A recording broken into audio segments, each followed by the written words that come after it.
I'm Big Don Luca, smoke you like my hookah. Pump fake right, then I step back in illusion. That's a boss move maneuver, billionaire entrepreneur. Mark Cuban on the viewer, put you rookies on a skewer. I stay shitting on you boys like I came up from the sewer. Used to have a lot of dollars, now I got a lot fewer. What you saying to me? I hope you save it for me. I'm about to kill the game, and I put it in my testimony. Hi, welcome to the Mainstream Mavs podcast. This is your host, Will. I'm joined here by Jaren. What is up, guys? It is draft day 2023. The seal has came off. The Mavericks are ready to make their 10th overall selection today, or trade it, or do whatever with it.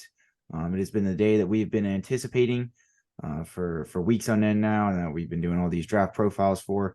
How are you feeling? How is the anticipation getting to you on draft day, Jaren?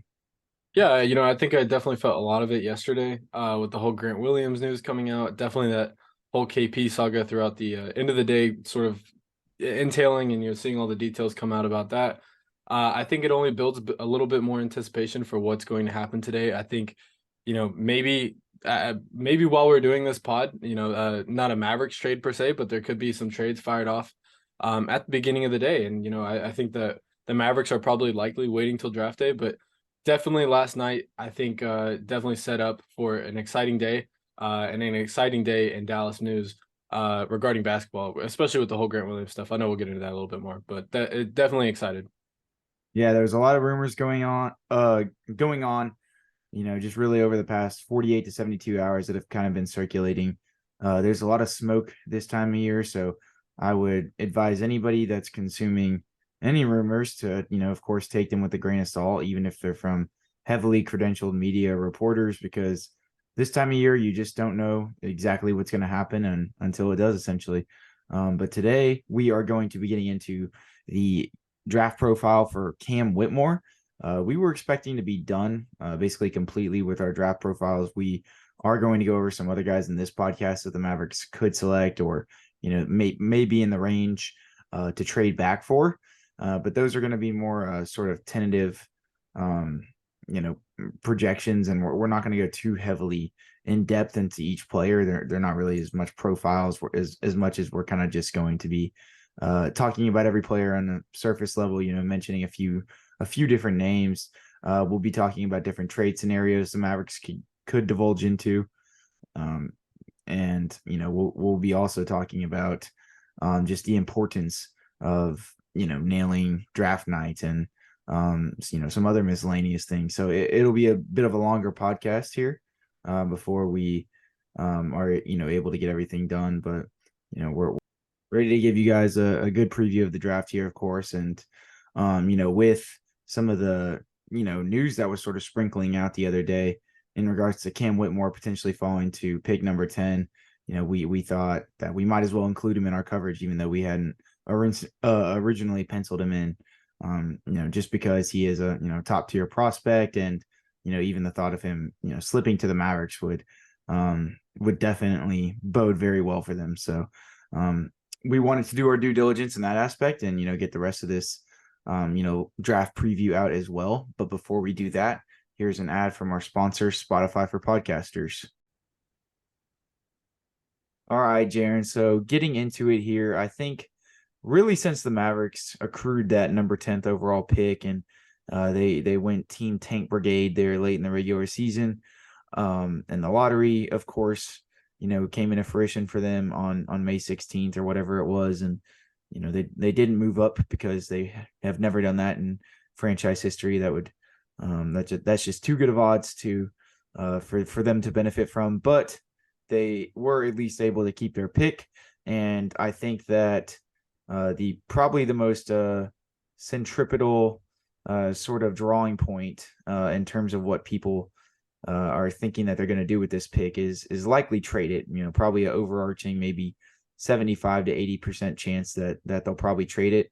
We're hearing some rumors circulate actually on Twitter as of maybe like 15 minutes ago that per Yahoo Sports, I don't know exactly who reported it, but the Mavericks are likely only going to keep their pick if Hendricks or Whitmore is available at 10. So I don't know, how valid that is or what exactly they'll do. We'll just have to see exactly what happens. But What do you think of the validity of the Mavericks trading their pick? Do you think that that's the most likely scenario? And what are probably the benefits and negatives of, in terms of the aspect of trading the pick?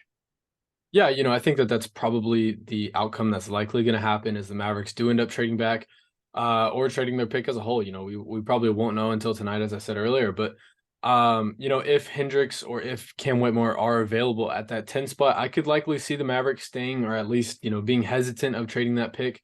But yeah, I think, definitely the benefits of trading the pick, you get more assets in the process. At least that's what the Mavericks will try to be doing. Rumors are there have been a lot of callers, there have been a lot of suitors that have been calling up the Mavericks trying to get that 10th pick. I know Toronto was one more recently, like yesterday. And I know a number of other teams. Atlanta's been a big one. There's been some other teams that have been calling, and I think it's definitely tradable, if that makes sense. And in the sense that basically everyone is calling. I think that the Mavericks are likely probably going to trade back. I don't think that they're looking to trade the pick as a whole, unless if someone like someone I guess notable is available. I really don't think they're probably viewing the pick to trade it entirely. I think that they're probably looking to stay in this draft in some way, shape, or form. I know that Utah was brought up with the 16th or 28th pick, or even both. Which if the Mavericks got into those sort of sweepstakes, that would be tremendous. But yeah, I think that the benefits are definitely immense if the Mavericks do trade back. That way, they could possibly get some draft compensation in the process, and also stay in this draft. And probably, I think that they're probably looking to stay in that sort of 15 to 20 area. I think that if they really do want Derek Lively, I think he'll probably be available or more available in that area. And I think that as we mentioned in the draft profile of his, it will help out the team a lot. But yeah, as far as trades go, I do think that the Mavericks are probably looking to trade back. And unless if Cam Whitmore or Taylor Hendricks are available, I think that they're probably maybe not guaranteed because, we don't know anything come draft night. But I would, so far think that it's pretty much guaranteed that pick will get traded at some point. Yeah, I mean, the prospect of trading back to get Lively is interesting because Kevin Gray Jr. on of 105.3 the Fan, he actually talked to somebody within the team, the Mavericks organization, that is, and supposedly they didn't sound like the organization was too keen on Lively. I mean, they did talk about his athletic toolbox and his ability to develop, but they were also quick to point out that he needs to add some size. So could this whole Lively situation and the Mavericks pretty triumphant need for a big man be a sort of smoke screen to override that they may not select him if they trade back? I mean, I think that that's definitely a possibility with some of the things that are circulating in the rumor mill over the last 24 hours. But I mean, he's such a position of need. And the Mavericks, are always pulling, those war room antics, as well as, just the order of operations this time of year is to, talk to agents, talk to reporters and, try to get different things circulating. So, you can change perception and value of certain guys between different people. So it's a, totally weird sort of diluted construct, but it is, how, hectic and how chaotic the NBA draft day can get. So it'll be very interesting to see exactly what happens in that regard. What's interesting, I think, about all of this, especially with the Cam Whitmore and Taylor Hendricks report by Yahoo, is that I think the value of the 10th pick fluctuates a lot, sort of in real time as the draft is happening. If Grady Dick is the best available prospect at number 10, then the pick's going to hold a lot less value, in my opinion, than if, one of the big dogs like Hendricks, Whitmore, heck, maybe even like Anthony Black or somebody like that, Ozar Thompson, one of those guys that's projected to go top 8, top 9. I wouldn't say that it's a guarantee they're going to drop, but, it's definitely maybe at least higher than a 50% chance, just based on draft history, that we see some sort of shift from, the sort of mean or all the mock drafts up there. We could definitely see the order of the draft start to deviate from what we thought it was going to be. And, you see that kind of outside the top 3 or 5 in any draft, just kind of depend on how deep that top tier is. In this year's class, I think that, there's essentially 3 number 1 picks there with Brandon Miller, Scoot Henderson, and Victor. Of course, you can, the fine tunes and sort of intricacies between them are obviously what separate them. And, Victor's obviously just in a, whole other category of, potential that kind of overrides him above those guys. But in terms of how, talented they all are individually and, what they did for their respective squads last year, there's really not too much variance in between them. The only thing that separates them so heavily is obviously like their developmental track. So, gauging, what exactly Taylor Hendricks, and Cam Whitmore's value, even if they were to drop, is going to be interesting ploy for the Mavericks, because if those guys were to hold a lot more stake or a lot more value, then maybe the Mavericks might kind of be left with no option but to trade the pick if they're left with an offer that they can't refuse. So I do think that this is a sort of different scenario compared to last year, where a sort of late 20s pick like the Mavericks had last year, slotted to pick at number 26. I just think that guys in that range are just a little bit more interchangeable, a lot more volatile, and a lot harder to hit on than the guys from 10 on up. And that obviously kind of bodes as to the reason that I think it's going to be a fairly a pretty last minute decision here, because of the market and how fluctuating it could be, just depending on who goes where. And I just think that there's a lot more volatility within those top few picks, just in terms of how coveted some of those guys are. So it'll be really interesting to see how the order of the draft is sort of affects the order of operations for the Mavericks, and how they go about things in regards to keeping the pick or trading back. So that'll be something definitely to closely monitor. But I think trading back is definitely probably sort of the consensus if you had to pick one trade that they would do in this draft, whether it's just trading forward, trading back, or staying put, not even trading anything, or maybe flipping the pick to consolidate it into more future first or seconds, or even trading the pick with another role player simply for just another salary from another team.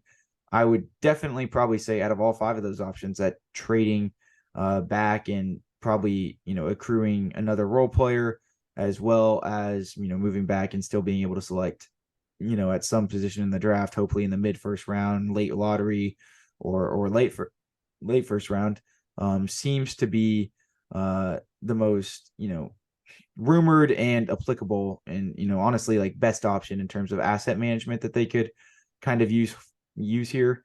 Maybe the consolidation into getting a ton of more first round picks, kind of like what the Knicks did with the 11th pick last year, might work out, but it also kind of seems to be a little bit more of a long-term play on that front. So and kind of a salary clearing move.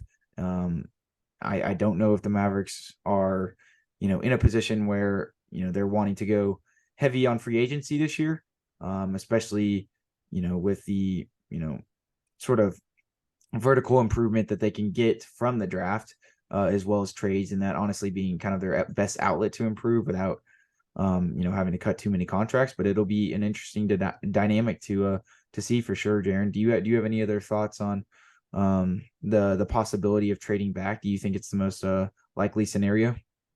Yeah, I think I personally, I do think it is the most likely scenario. It's the most talked about scenario, that's for sure.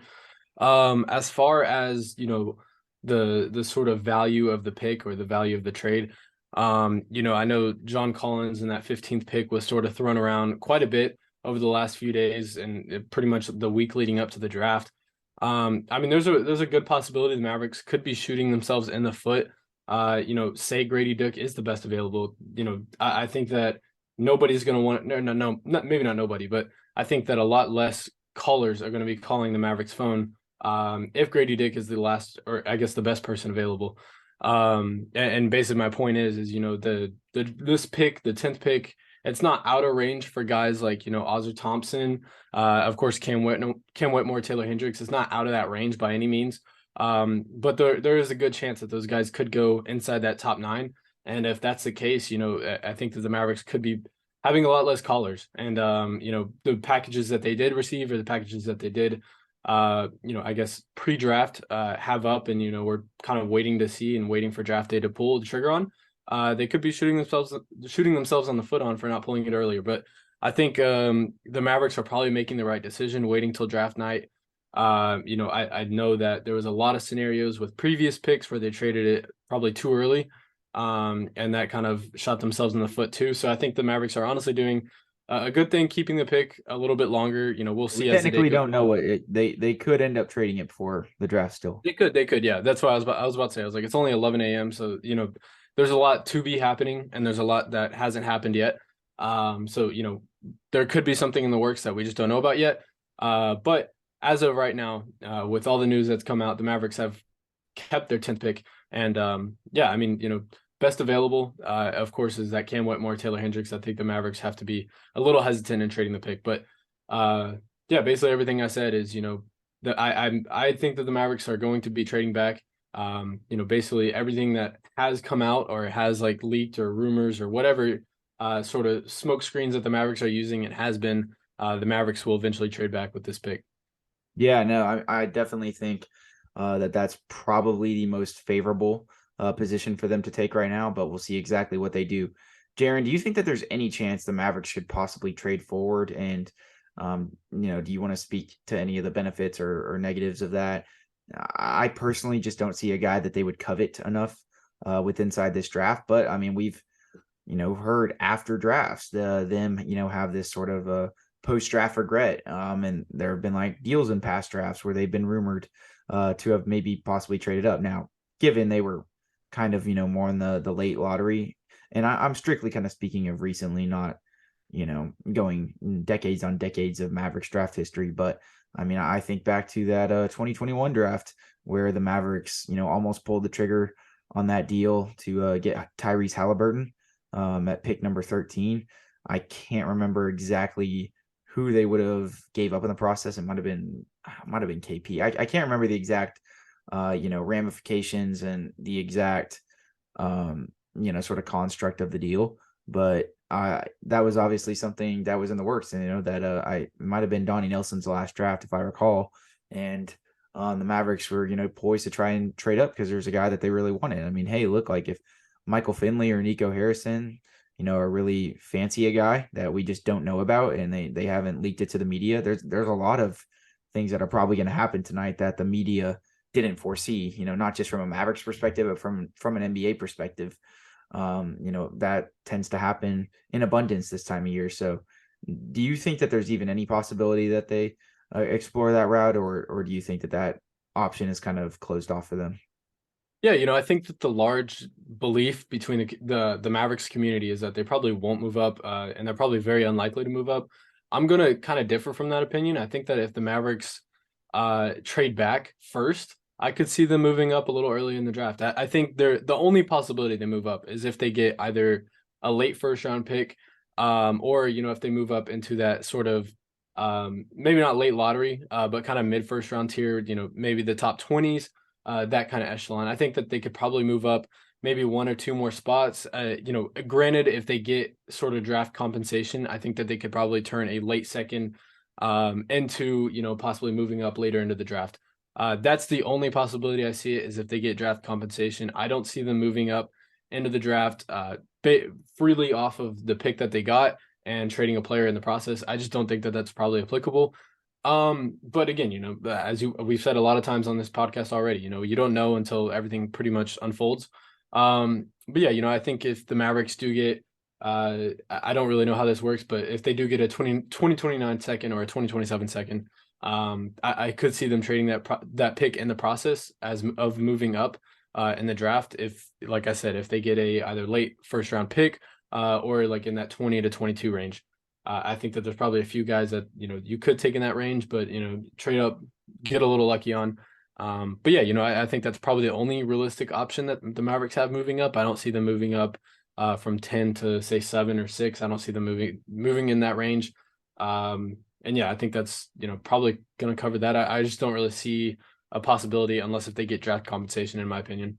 Yeah, no, I would definitely tend to agree with you. I mean, I like what you added there. I didn't even honestly think of the possibility of, making a pre-draft trade in the ensuing hours up to the draft to maybe, move back a little, take back some future firsts or some future seconds, and then, flip those, almost simultaneously, or even do a 3-teamer. I don't know exactly how that would work. But then, move up from there. I mean, that's definitely a possibility. I don't know, like, if that violates any sort of, officiality in terms of a trade. Yeah, like I'm not sure of that. But I'm pretty sure, because it's picks and stuff, that, these aren't tangible assets. They're not actual players. So, I mean, I think that there's probably credence to that. I swear I've seen that happen before. So, yeah, I mean, if the Mavericks are in a position to where, say that they traded back and got 16, 28, and like 2 future firsts somehow for, Davis Bertans and pick 10, right?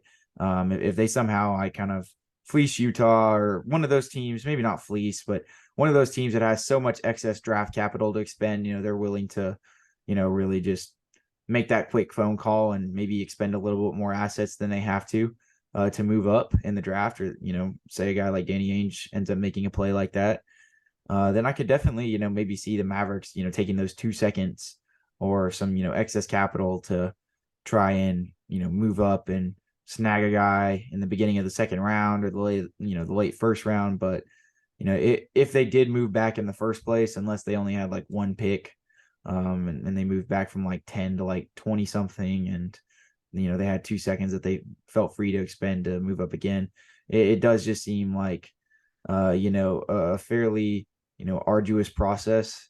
It seems like something that is just going to be kind of strenuous and, maybe not worthwhile for them in terms of, the asset management perspective there. So we'll see how it unfolds, but, maybe it's a very slim chance that could happen. But if it were to happen in the sort of way that you talked about it did, Jaren, then it could definitely prove beneficial to them. Obviously, I think we kind of talked about this briefly at the beginning of the pod, but in what scenarios, Jaren, do you see the Mavericks just staying put, not trading the pick or anything, saying, essentially, we can pair this young player with Kyrie and Luka, and he can come in day one and, make an immediate impact on our team, be a cog in the rotation, and honestly, probably start, because I don't see them, staying put for a guy that wouldn't start unless it was just some weird, obscure scenario, which I don't really see throughout those, top 10 slots. So what guys do you think the Mavericks would select if they were to stay put? And do you think that they would have any sort of post-draft regret if they were to stay put? Yeah, I think that there's probably 1, 2, maybe 3 scenarios where they do keep that pick. One of, Cam Whitmore being available, Taylor Hendricks, and then possibly Oscar Thompson. I think that's maybe the other question mark. If he does fall to 10, I think likely he might have moved his name up in the draft. But if he does fall to 10, likely I could see the Mavericks keeping that pick. Now, as far as, post-draft regret goes, I just don't think that out of those 3 guys, especially, I don't think that there's a miss. I think maybe the biggest bust potential out of those is either maybe Whitmore or Thompson, but I really don't think that you can miss on any of those 3 guys. Maybe, in a year or 2 from now, whenever we hear about all the deals that, were on the table for the Mavericks,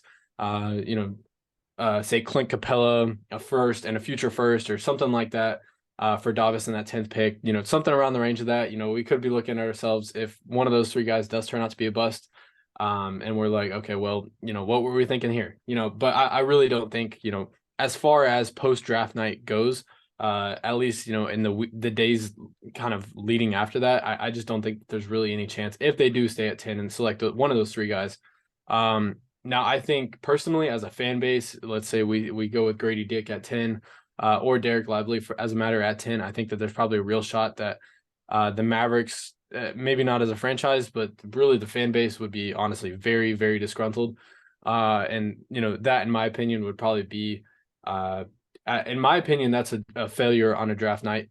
But again, we don't know what's going to happen. And like I said, if one of those three guys is available, that to me is at least warranting discussion for keeping that 10 pick. Yeah, I definitely think, if the Mavericks were to, sort of preemptively jump on a guy like Grady Dick or Derek Lively, guys that are slated to maybe go a little bit more late lottery or in the 20s, something like that, if they're kind of stuck in the wind there, having had already, everybody that they sort of coveted with inside that top 10 already fizzle out, between those first nine picks or whatever. And they're just stuck in the mud with no trades, it could be quite the disadvantage for them. And, I think that the fan base would definitely call for the front office said, say that they're extremely incompetent. Nobody would like Nico Harrison anymore. And that's not, it could potentially be even in a scenario where it's not even his fault. And that kind of, goes to show how, years of not taking the draft seriously, years of, losing in the margins in terms of, your offseason deals on trades and free agency in the Luka era, makes some of these, situations where you're drafting at say the 10th spot, just a little bit more high intensity, comparable maybe to some other contenders that are in better situations. If all push comes to shove and, all their chips are off the board, they can at least, be somewhat satisfied with what they come away with, just knowing it's a good talent.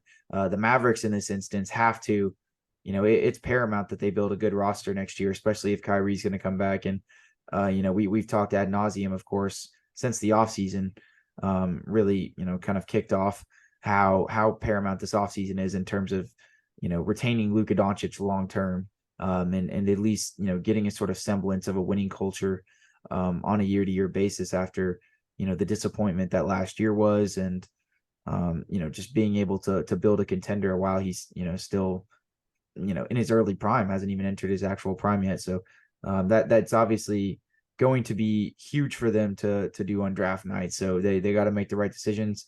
I'm fairly confident in this front office. They've definitely, made some shakier moves, but it's kind of been around the margins. They've definitely, hit on a couple moves, of course, like the Spencer Dinwiddie trade last year, as well as the Kyrie trade this year. Presumably if he stays that, they obviously hit on it. So obviously Nico is not afraid to push his chips in. He's a guy that, he'll make the big money moves. We'll just have to see what's on the table. And I think that, he won't fold under pressure. I can guarantee you that much. Now, in terms of, my confidence in him, I wouldn't say that I'm, the number one Nico fan on the world. And, I'm ready to already rein in the parade for him on Victory Avenue and Nowitzki Way once we win the championship here in a couple years. Cause, I'm not going to say with certainty that's going to, come into fruition. But I've liked some of the things that he's done, and I would still say that he has to prove himself as the general manager of the Dallas Mavericks to an extent. I wouldn't say that he's necessarily won anything, but this essentially kind of makes or breaks his time here so far. So if he hits on this, we'll be celebrating tonight after the live stream. And if not, then we'll be in quite despair, and we'll be circulating through Twitter forums all night, arguing with people, trying to hype up the pick that we didn't want. And it's just going to be a grand old time. So the funny part is we will be doing that. Yes, we would be doing. Yes, we would be doing that if we selected Grady Dick at 10. So, we would be doing it, but we would, Jaren and I, we're not a pessimistic Mavericks podcast, but we are a pessimistic Mavericks podcast. I do think that, when things go haywire, we definitely try to, sort of encapsulate how pissed off or mad we are, without going too extreme. But, we do get a little bit excited about new additions and things of that nature, even if it is not necessarily the best move. AKA Josh Richardson. So yeah. I mean, that was a good move at the time, though. At the time, relatively, what everybody was thinking. So, but yeah, no, I mean, we'll definitely But with all that being said, like, yeah, sure, like we'll still hype up the prospect or whatever, but we're not going to be blind to the deficiencies. And if the Mavericks didn't really address something that they needed to address, adding more wing depth, and rim protection, or just getting more than one player in this draft, whether that's a player that's already on salary for another team, it's already a veteran or whatever, and also getting a draft prospect, or they're able to get one of those guys that we talked about that were worthwhile in terms of staying put. We'll definitely, we're not going to be blind to the mishaps that they made there, but it's going to be more of, I guess the best way to word it is our anger would be more directed towards the organization than it would be a specific player. We would at least try to be hyped for the player before, and give him a chance to prove himself before we started dissing him, because we are community assist leader awards, just like Dwight Powell. Exactly. We're very kind individuals at the end of the day. No, exactly. Yeah, I mean, I think, yeah, it's probably a given. I think that's a given that no matter who's selected or what trades do occur, I think that we at the Mainstream Mavs media will be hyping that pick or hyping that trade up, and we'll definitely be throwing whoever that player is on a totem, unless if say it's I got to think about who possibly, but I don't know. Grady Dick's gonna be hard for me, man. Not I was about to say, I was like, probably yeah, Grady Dick. like I start really thinking about it, and I definitely love the player, but just from a position of need aspect, that would probably be like the whiff of the draft if they just stayed put and selected Grady Dick, because I just think that doesn't really address enough of their issues. They're coming out of draft night having only got Grady Dick as an addition to their team, and then going into free agency only with the 2027 first round pick, and then whatever other assets in terms of like Tim Hardaway, Josh Green, Jaden Hardy, Davis, all that. That's really all they have at that point. So they're pushing all their chips in for a movement shooter that has questionable defense. I don't know, that one's going to be a little harder. Everyone else, I can at least try to see the upside play. But if it's not within inside that top 9, it is definitely going to be a little bit more of a stretch, and we won't be blind to the organizational malpractice in that instance. So we'll of course monitor it accordingly, but hopefully it doesn't get to that point.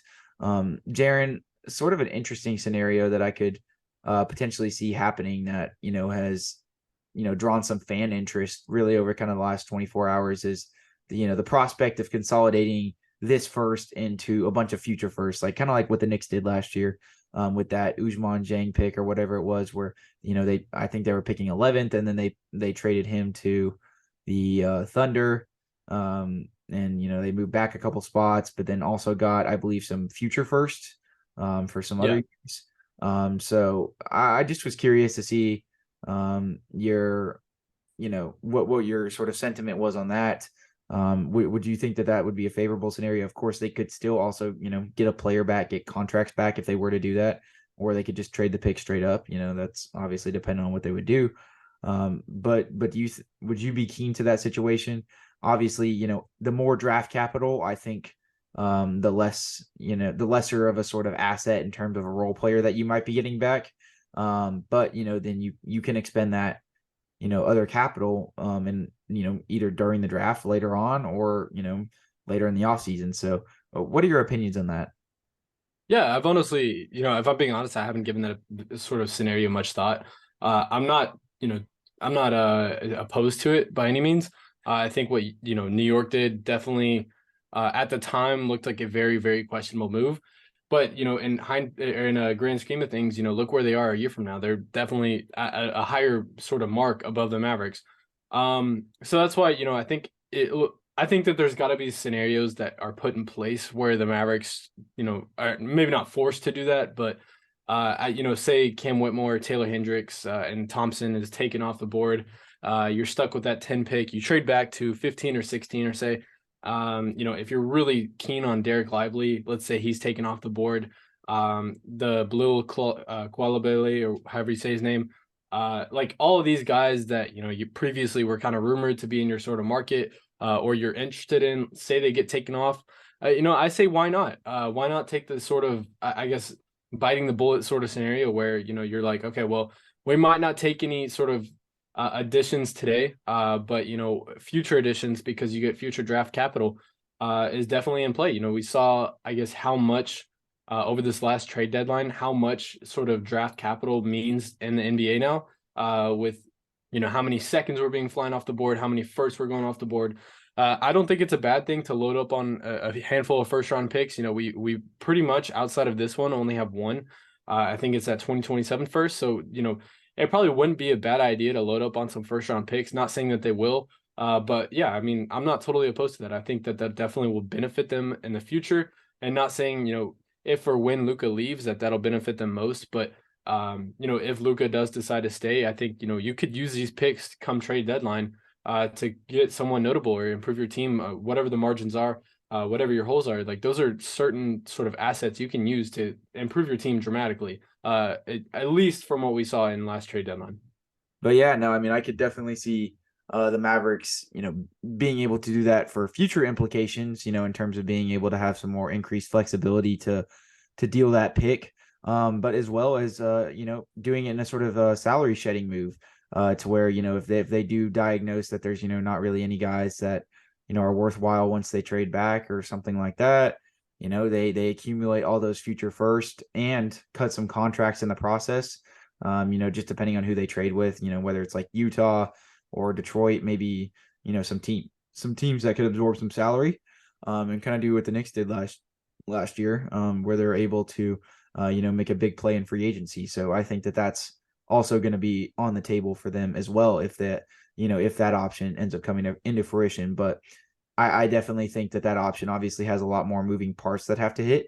So I don't know if they'll necessarily have the luxury to do that, just kind of based on the position that they're in, the pressure that they have, you know, with Kyrie hopefully coming back, you know, at least in terms of what all signs point towards, you know, him being, having, you know, kind of just crossed 30 and, you know, essentially going to ride out the rest of his sort of late prime here if he is to stay, and hop on a contract here. I mean, who knows exactly what the details of that would look like, but that seems like it would probably be the case if he stayed. And, you know, of course, in terms of the implications of Luka staying long term, you know, you have to look at that if you are deciding if that's going to be a scenario that, you know, would be favorable. But look, I mean, if they do have, say, somebody in mind already beforehand, which obviously they do, you know, just given how NBA front offices operate, but, you know, in terms of how much they potentially like favor a potential free agent, I think would dictate if they're willing to, you know, move hell or high water to, you know, clear some salary here at the draft. And I think we'll see some other teams do it. I'll be curious if it's a direction the Mavericks go in. I don't think it's probably their best course of action in terms of improvement this offseason, you know, comparatively to just trading and obviously working through the draft. But it definitely is a play if they, you know, maybe have a surefire guy that they know is going to sign with the Mavericks on July 1st, that, you know, we just obviously don't know yet about because of tampering rules. Then, I mean, you know, I wouldn't be surprised. Well, I think the rumors will definitely start circulating, you know, the second that they clear any sort of salary or do any sort of move like that, what could happen come free agency. So that's definitely an intriguing possibility, but I wouldn't say it's a, you know, too plausible or too highly likely of a possibility. You know, lastly, in terms of, you know, trades that the Mavericks could make before we get into sort of the, you know, rumors that have circulated over the last week or, you know, few days, that we'll kind of cover and go through and, you know, talk about which ones we like or dislike and, you know, so on and so forth, etc. Jaren, what do you think about the Mavericks trading the pick, you know, strictly for another player, or, you know, potentially putting the pick in tandem, you know, well, they'd have to if they were doing this, but, you know, obviously putting the pick in tandem, you know, with another aggregate salary on their team, like a Tim Hardaway Jr. or a Davis, and just swapping it straight up for another role player. How favorable of a situation would that be for you, for the Mavericks, in your opinion? Yeah, I'm not too opposed to that. I think, you know, just trading the pick in general, you know, I'm not going to be the most optimistic about, depending on the player who they get. I just don't think that, you know, this 10th pick, you're not going to trade for an OG Anunoby. You're not going to trade for the sort of like higher echelon of role players. you're not just going to get those guys with just 110 overall pick. That's why, I don't think that the Mavericks are kind of looking to that. Unless they add, some of the young assets in there as well, which yeah, exactly. Like if they attach a Josh Green or a Jaden Hardy, perhaps, maybe they could swing someone of that echelon. There's a possibility of that. I just don't, I'm not too keen on that personally. I'd rather take some draft compensation in the process back, in the process of hopefully trading back. But that way you can, you can select a younger guy and you could add possibly 2 or more guys on that roster. Oh yeah, no, I mean, I would definitely tend to agree with you with your, your viewpoints on, just trading back and that sort of thing. But next up, just talking about, some of the rumors that have sort of circulated really over the maybe course of the last 72 hours, but really even at large, like the last week or two. There's been, some pretty intriguing things from a Mavericks perspective. Some deals potentially with the Hawks, some rumors, surrounding Utah, some surrounding, Grant Williams, the Maverick center rotation. We haven't really heard anything, too definitive yet. Nothing that probably, left us walking away thinking that's exactly what the Mavericks are going to do. But there are definitely some interesting options on the table for them that have been, rumored by, pretty heavily credentialed reporters here. So we'll go ahead and cover them real quick and, just kind of hash out our thoughts on them. First up, obviously, is going to be that Mavericks and Hawks rumor. I think that's definitely been the focal point out of all these rumors. Definitely has been spun around in the sort of NBA news media conglomerate the most between talking heads. As of right now, the current sort of rumor and sort of construct of the deal kind of just circulates around the Mavericks sending Davis Bertans and the 10th pick to the Hawks, and the Hawks presumably sending John Collins in 15, or Clint Capella in 15, or DeAndre Hunter in 15, or possibly a combination of the two. And the Mavericks potentially add more salary to the deal in that instance, of course. But there seems to, have been some sort of disconnect here with the Mavericks wanting Capella in 15, but the Hawks wanting to give them Collins in 15. And that essentially kind of has been the reason as to why that deal didn't really come into fruition as of yet. Who knows if the two sides are able to negotiate or, talk further upon that. Jaren, do you think that that's like a surefire sort of no-brainer deal that the Mavericks should do if the Hawks were to, feature Clint Capella's inclusion in that deal? Or do you think that, regardless, it's almost a no-brainer? What are your thoughts on the deal? Are the Mavericks playing with their food here by not taking that deal from Atlanta?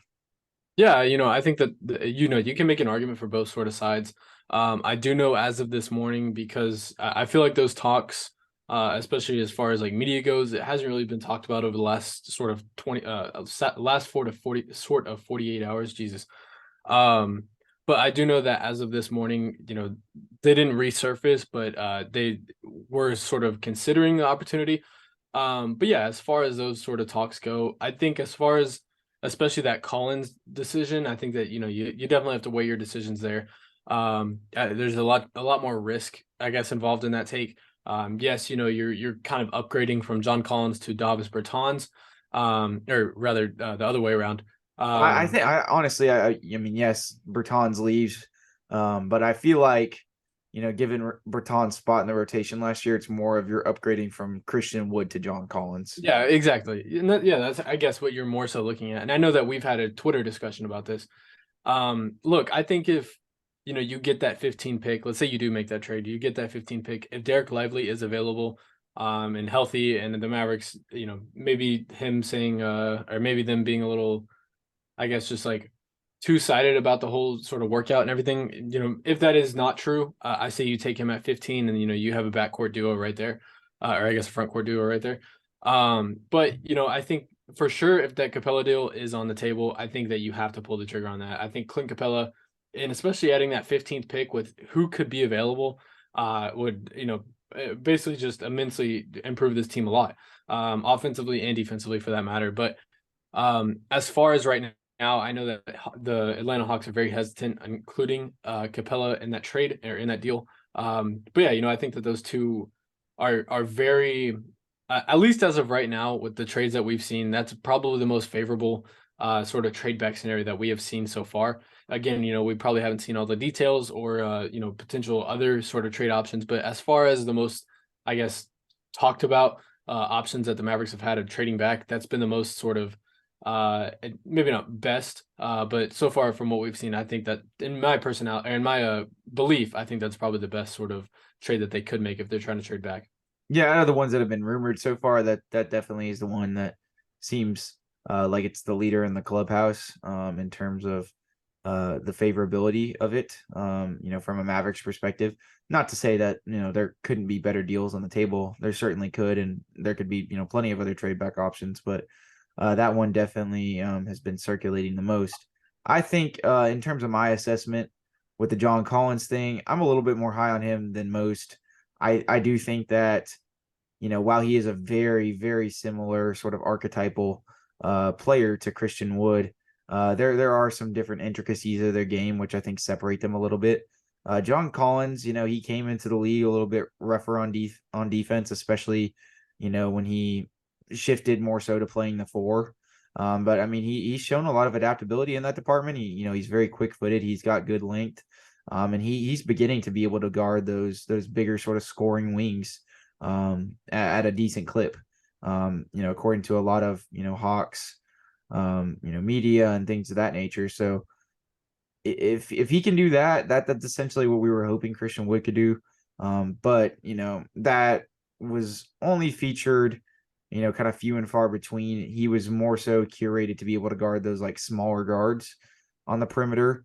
Even against like bigger wings, he was solid, but I just felt like we never really got enough possessions with that happening. And in the possessions that he did get, he was kind of somewhat able to use his length to trouble those wings, but he also did take some of that blunt force and kind of got put into the basket stanchion a few times. So with Collins, he's a little bit bigger than Christian Wood. He's definitely not as frail. He definitely is more aggressive. I mean, you can look no further than go watch his highlight tape on YouTube and just see the ferocity of some of the dunks that he throws down. So from a rim running perspective, the ability to stretch the floor on offense, it's very intriguing. Especially if you were to pair him with another center, he can be used out in a sort of 5-out scenario. Now I do think that just in the same vein as Christian Wood was probably optimized with the sort of 3-and-D center, a guy that can play rim protector, let Wood, or in this instance John Collins, sort of freelance guarding a wing or something like that. Maybe not necessarily a point of attack defender, but a guy that can at least step out on the perimeter, or have to kind of rotate over as a low man, only help in certain situations. I do think that would probably be where John Collins is best optimized. But then conversely, on offense, the reason that he's kind of having trouble in Atlanta is because the offensive fit with Capella is a little bit clunky, and you have kind of like two rim runners on offense, and Collins is obviously the last couple seasons and in the playoffs and stuff like that kind of been subjected to being in the corner when they run that 4-out offense with Capella as the roller. So it would be a weird dynamic to balance. I am very high on Collins. I think if the Mavericks could get a center that could shoot the three, and be a solid rim protector, and I would be ecstatic with that trade. Now, I don't think they're going to find that at pick 15 with Derek Lively. But if you want to bank on the 3-pointer, at least somewhat coming into fruition this year, or developing later throughout his career, and just kind of see how it goes together offensively, I say go for it. It's a decent value play. It's not a bad value play at all. I think that you do have a lot more assurance there than you did with Christian Wood with those two guys, even if it is a little bit of a clunky fit offensively. So I would be pretty keen to it, even though there are some maybe offensive sort of woes or disruptions that they could run into once they, start facing more high intensity games and, teams start scheming and trying to, really pinpoint mismatches on that perspective. But I think in the regular season, they could probably definitely get by with it if this trade were to be expanded, if the Mavericks were to, include some more salary, and the Hawks are willing to put in DeAndre Hunter in a deal like this, just depending on who the Mavericks include, how much more of, just a, sort of pristine bite of the apple would this be for the Mavericks if they were, if DeAndre Hunter, say is now circulating in these same talks. Yeah, I mean, DeAndre Hunter, a pretty profound 3-and-D wing, a guy, offensively he can do a lot more than also, especially just shoot the three. He can drive, and also facilitate a little bit. And defensively, we know what he can do defensively, especially coming into his rookie year. There was some questions there, but he came in and pretty much just made a day one impact. He's now entering his 4th year, right? Yeah, I believe he's going to be like 23, maybe. Let me go ahead and look it up. You can keep going. Yeah, I believe he's 23 or 24, entering his 4th year. Has had a little bit of injury concerns, but even still, I think with what sort of value he's 25, but he's 25. Okay, he turned. John Collins is 25, so he'd be the same age. No, yeah, that'd be the same age. But no, I mean that's still that's still before his his real prime. I'd still say he's still in his early prime. He doesn't turn 26 till midway through the season on December 2nd. So I definitely. He's not as young as I thought, but it's not at a point yet where I'm like, oh, that's an old ass dude, and he's. Yeah, exactly. And I know, Will, you're very high on him. You have been very high on him his whole entire career, rather. But yeah, I think that not that it would instantly alleviate that sort of perimeter defensive problem, but he would instantly be plugged in, be a day one starter. Probably no question about it, be a day one starter. And, at least that gives you a little bit more depth on that 3-and-D wing. And, personally, I think that you probably still need to get one more wing you can bring off the bench, and especially a rim protector. But that definitely alleviates a lot of problems. Rather than if you say, you get Capella, you still have that gaping hole at the wing position. But you do fill in that rim protecting, or at least that rim running need, which, if you did get Capella, that's what that would pretty much fill.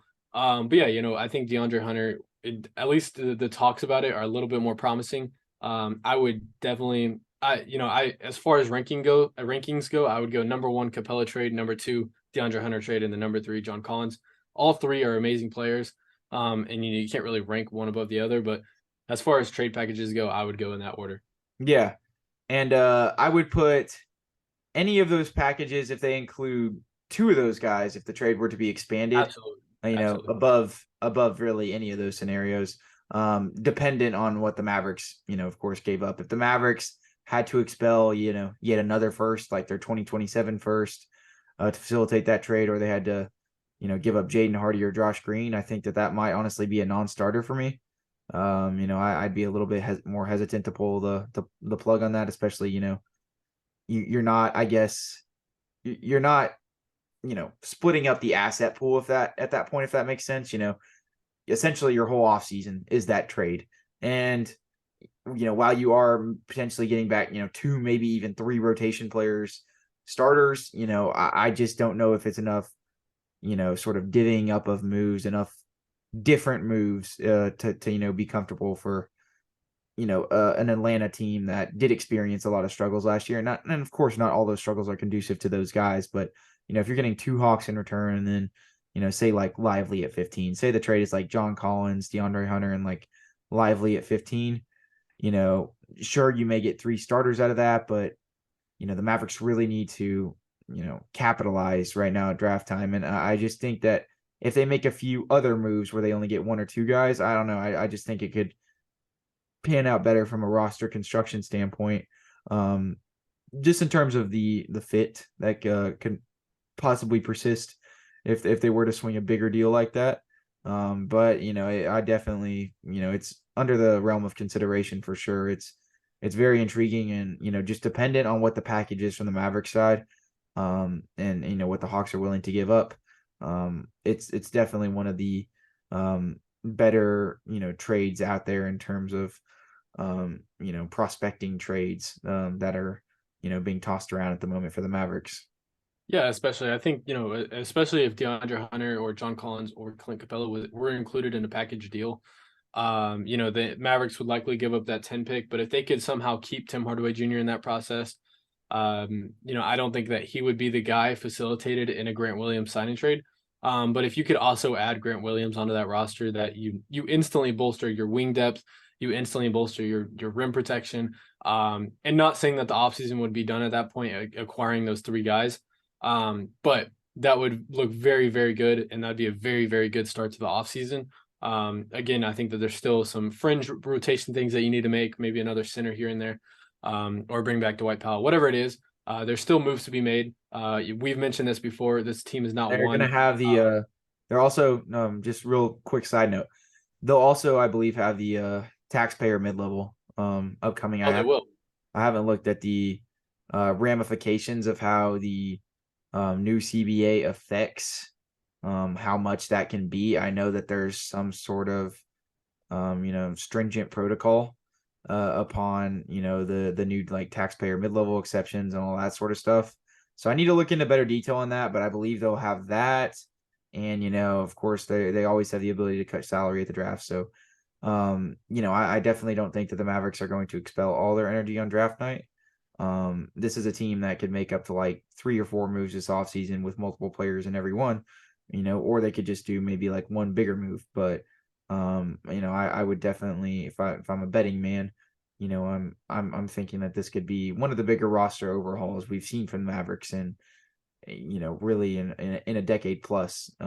Maybe honestly since the championship team was disbanded and split up. So this just does seem like one of the bigger turning points in the Luka era that they'll need to hit the nail on the head on, even if they do over dramatize it a little bit. Like maybe they make a move or two in the offseason after they've maybe addressed some things to the draft that we maybe have thought was unnecessary. But I mean, it is the time to go all in. So I don't really have too much of an issue with that.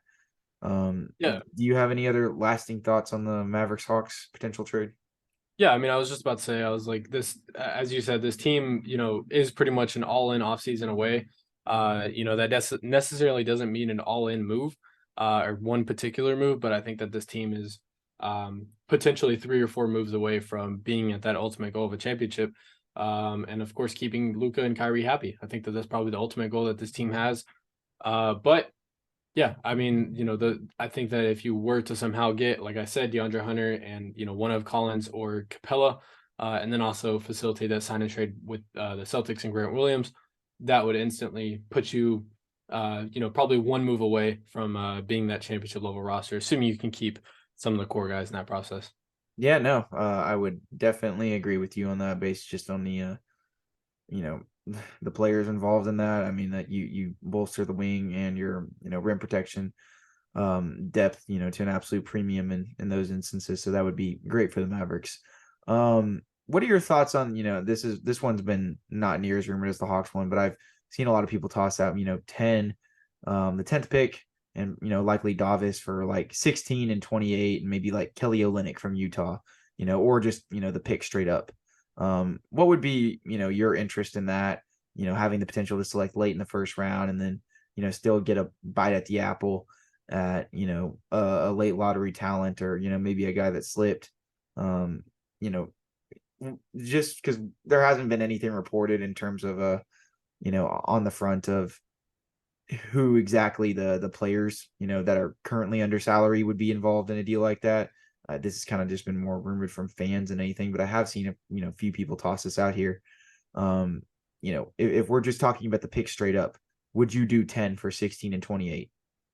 Yeah, I think I would do 10 for 16 and 28. I think not just of the possibility of who could be available at both those numbers, but I think that likely the Mavericks would probably turn one of those picks into either draft compensation or just a player in general. I think that 16 pick, of course, would hold a lot more value than that 28 pick, but you could definitely do a lot of things with both those picks, whether, like I said, getting a player or taking more draft compensation in the process.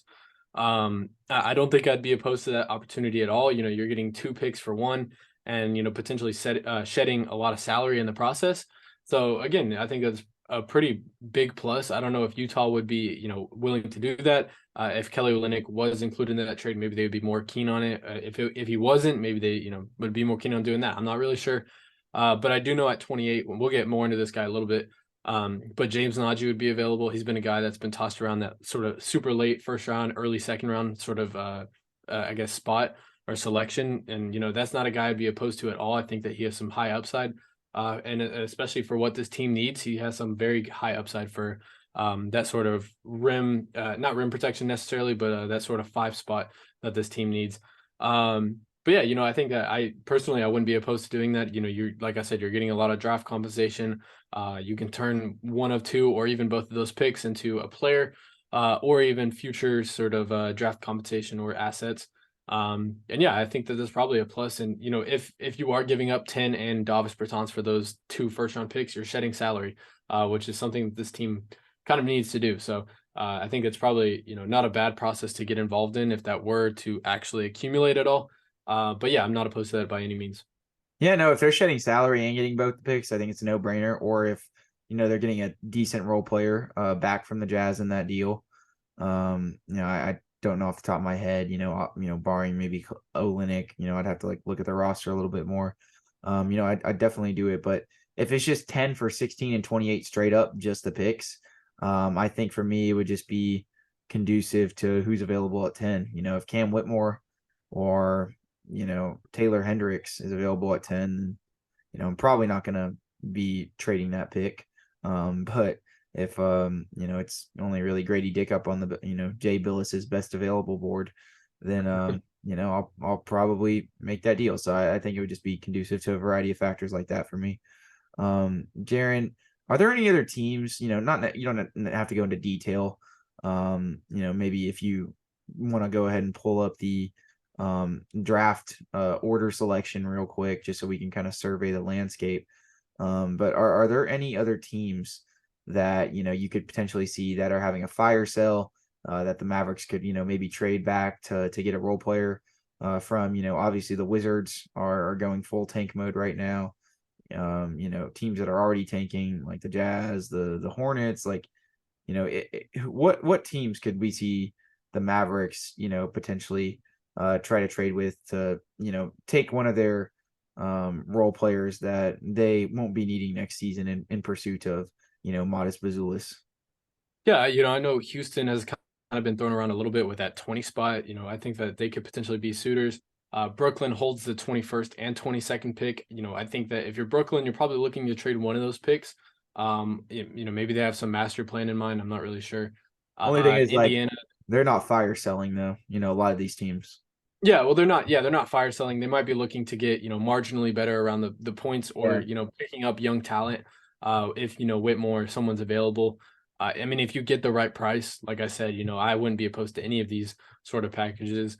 Toronto holds the 13th pick. I know that they've, I think there's been more sort of fan sort of rumors, but their name has been thrown around, potential trade back opportunities with the Mavericks. Outside of that, they could be in Toronto could be in a fire sale position, just depending. They could be depending on there's a lot to be happened tonight, but there could be a team who shifts their focus entirely, and Toronto could be one of those teams. There's maybe not a realistic opportunity, but that I could be in a bag of 5 teams. I could see their name being kind of picked out of those for a fire sale type of team if they wanted to change and pivot directions tonight. So you never know. But yeah, that's definitely sort of the teams that I would be looking at. Outside of that, maybe Miami at 18 if they're not, if they're just trying to go, if they're wanting a Tim Hardaway or someone, maybe they, are trying to get, if we get 10 and 18 in the process, or I guess keep 10 and we get 18 in the process, maybe them. And outside of that, I really don't think that there's any sort of second round teams that would be looking to trade up or trade future first round picks. So I think that those are probably the teams that would likely do it. Maybe the Clippers at 30. I'm not really too sure. This is kind of just guessing off the top of our head, but the Miami one I actually wouldn't be too opposed to. I just thought about. Yeah, I really didn't even think about a contender like that. That the Mavericks could, potentially deal with and not even have to really expel assets. Like, say the Heat wanted to do Tim Hardaway Jr. for Duncan Robinson in 18. And the Mavericks don't even expel the 10 pick. Like, I could see something like that to where they could still keep.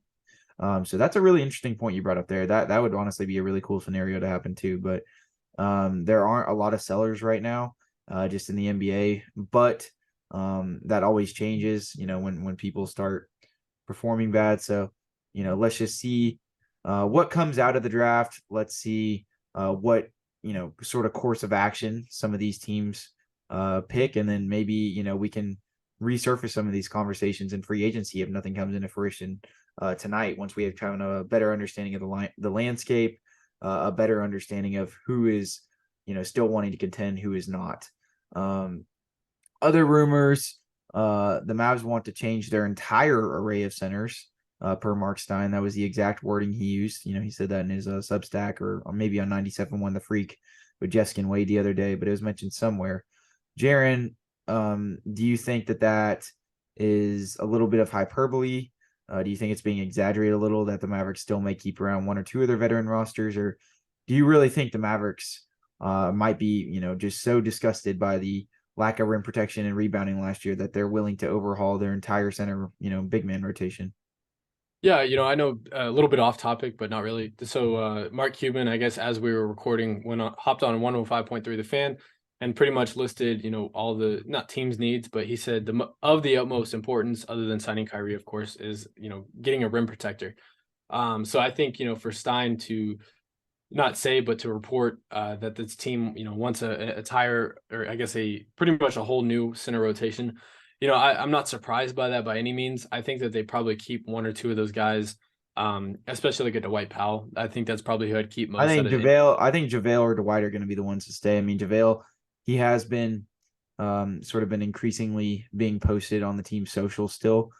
He's still been like working out in Mavericks clothes. Like, surprisingly, I mean, I wouldn't definitely not rule out the fact that he's going to get shipped off at all, but I just don't know how much value his contract's holding. That's, hence why I honestly think that, there's a chance that, he might be the one that ends up sticking it out. If I had to rank, obviously Christian Wood's gone, he's, the first out the door in terms of the big man rotation. Next, I mean, the next guy that holds the most weight in terms of a trade is probably going to be Maxey. So yeah, I don't know exactly, we kind of talked about in his player profile that I think we kind of said it was probably maybe a 6 or, a 5 in terms of, the chance of, his stability rating and the chance that he's going to come back to Dallas. We put it kind of right around that 50-60% neighborhood. So, I mean, I wouldn't be like surprised if he got traded tonight by any means. But absolutely. I also like don't think he's the, first Maverick off the board. But, and then, of course, Davis Bertans, technically, pseudo big man, he's 6'10", but he doesn't really have any big man properties other than the, occasional backdoor cut for, a missed reverse dunk or something like that. So, barring that, I think that's kind of what you're kind of looking at as far as that department goes, with the whole, wording of the entire array of centers. I just don't see them, having that drastic of an overhaul, because they would literally like be replacing like everybody. But maybe they could.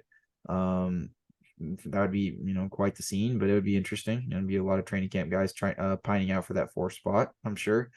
And then, but in regards to that Mark Cuban quote, though, that you just brought up on the pod, we weren't really planning on talking about it, but is it concerning for you whatsoever that, the primary, focal point for the Mavericks in terms of, improvement is rim protection? Or do you think that they should be a little bit more concentrated on the perimeter defense? I mean, I guess they're splitting hairs in terms of importance, because, I'm sure they still can understand that they need wing defense. At least I'd hope that they do. But do you think that they should be prioritizing getting, an abundance, more wings and maybe just 1 or 2 bigs, or, like 3 or 4 bigs and 1 or 2 wings? Like, it could possibly appear that could be the case in this instance. Yeah, I think I think the thought process behind that isn't necessarily from a roster building perspective. I think it's more so from a fan happiness perspective. I mean, that's kind of the reason why he goes on there. But I mean, what's been the biggest team need for the last 3 seasons has been rim protection. I think that he's just probably, pretty much going on there, sort of addressing that, we understand, and this is probably the biggest need from, I guess, just like a roster building perspective. You look on the board, at least you have Reggie Bullock. I mean, he's I mean, he would be listed as a plus defender. That you can make arguments there, but yeah, I mean, I think that of course he's going to come say rim protection. I think rim protection and wing protection and wing defense kind of go hand in hand. They're very, very, very high needs for this roster. But as far as the direction of the Mavericks are taking, it kind of seems like they're wanting the center. I mean, they were pining for Capella. Cuban just went on and said that a few minutes ago. I mean, it kind of seems like they're trying to strive for that center first before they address the wing needs. But it is promising though that the Grant Williams stuff does have like real traction. But outside of that, and maybe I guess Taylor Hendricks, but outside of that, I really haven't heard any wing sort of rumors or anything like that. But I feel like they should know as a team that the wing and perimeter defense, for a matter of fact, is just probably maybe not a higher echelon, but of the same echelon as rim protection. No, yeah. I mean, I personally put it, slightly above it, but like I said, so long as they still prioritize both, fairly equally, I'm not.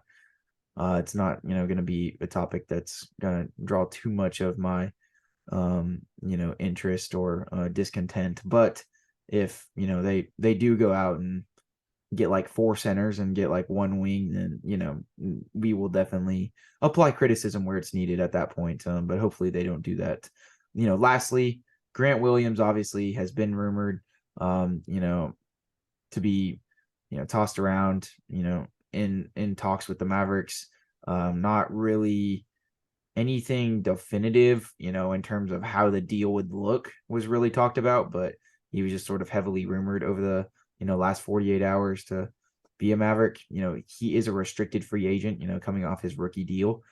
So it would have to be a sign and trade, or the Mavericks would have to shed salary at the draft and sign him to an offer sheet and hope the Celtics don't match for 72 hours, whatever it is. So how applicable is him potentially coming to Dallas, and do you think that it actually has any validity to it? Yeah, absolutely. I think it really honestly does have pretty high validity to it. As a matter of fact, I think especially with this whole Porzingis deal going down, I think that that kind of leaves Tim him as the Cato odd man. reported the Grant Williams thing, right? Yeah, I believe it was Tim Cato, maybe Jake Fisher. I know he's been reporting a lot over the last. He's been reporting. He was the one that actually reported whatever report that we had made earlier today, where it was per Yahoo. He was the one that actually made the report.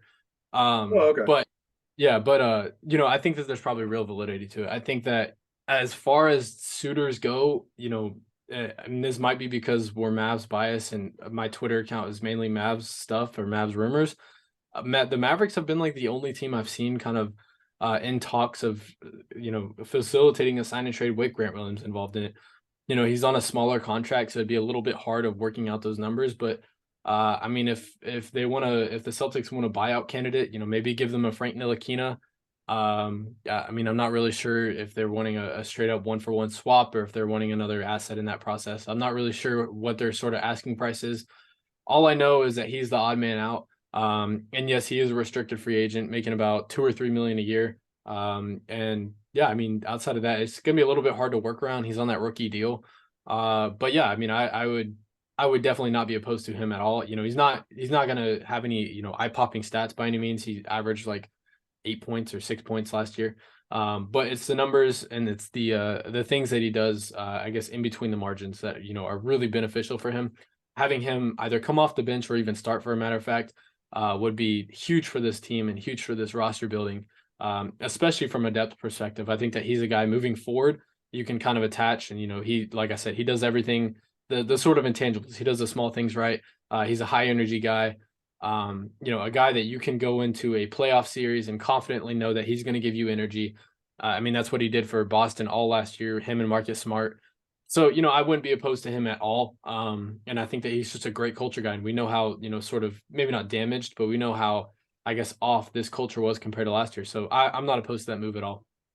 Yeah, no, I mean, I wouldn't say like covers 2 holes in one, but I mean, he provides a little bit of, rim protection, of course, or, sort of pseudo rim protection, at least, the ability to guard, a bigger guy, guard a little bit up in the low post, as well as, being able to switch onto wings and, even some guards. So defensively, he's just really dynamic from that aspect.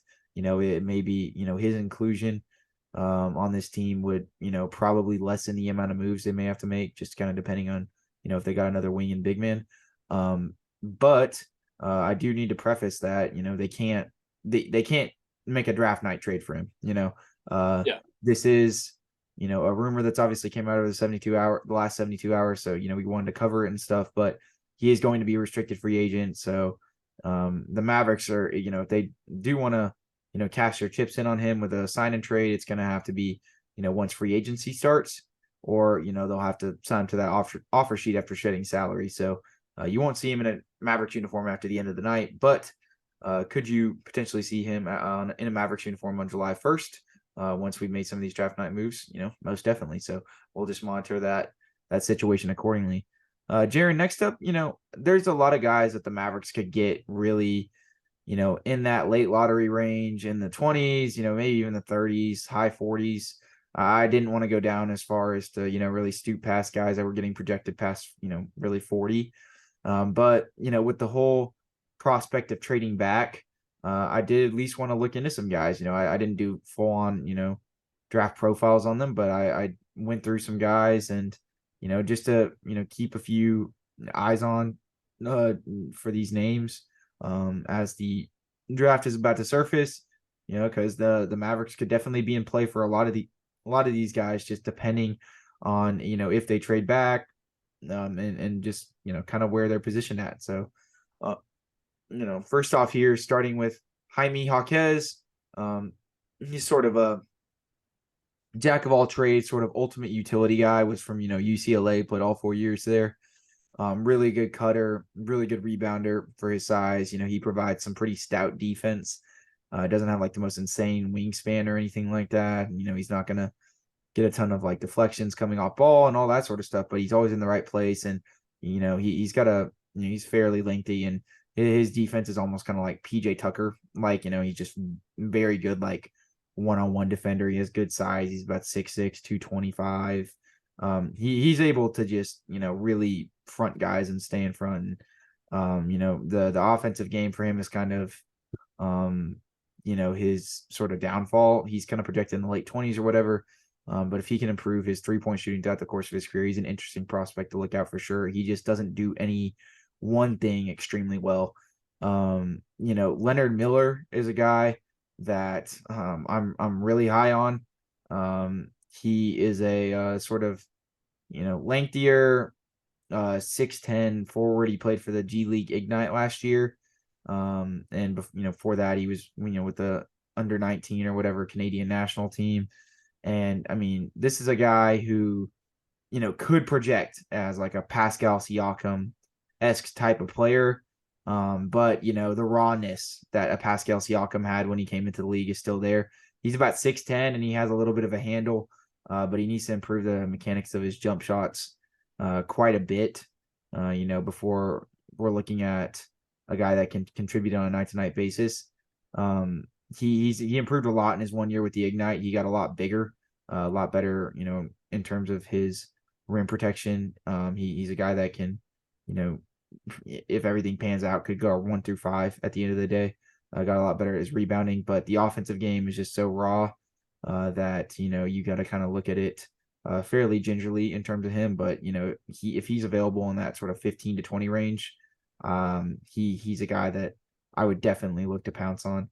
Jalen Hood-Schifino, he's a very surefire prospect, very comparable almost to kind of Kobe Buffkin, but maybe just a little bit better defensively, a little, less dynamic offensively.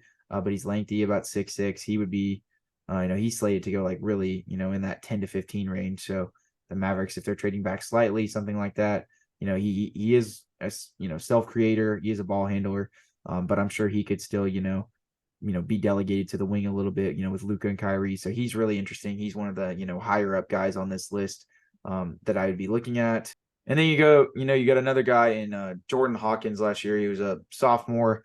This guy is, one of the better just tried and true sort of shooters in the draft. He's a guard, but he's got good self creation. He can shoot off the dribble. He can spot up. And he does have some playmaking and defensive upside with him.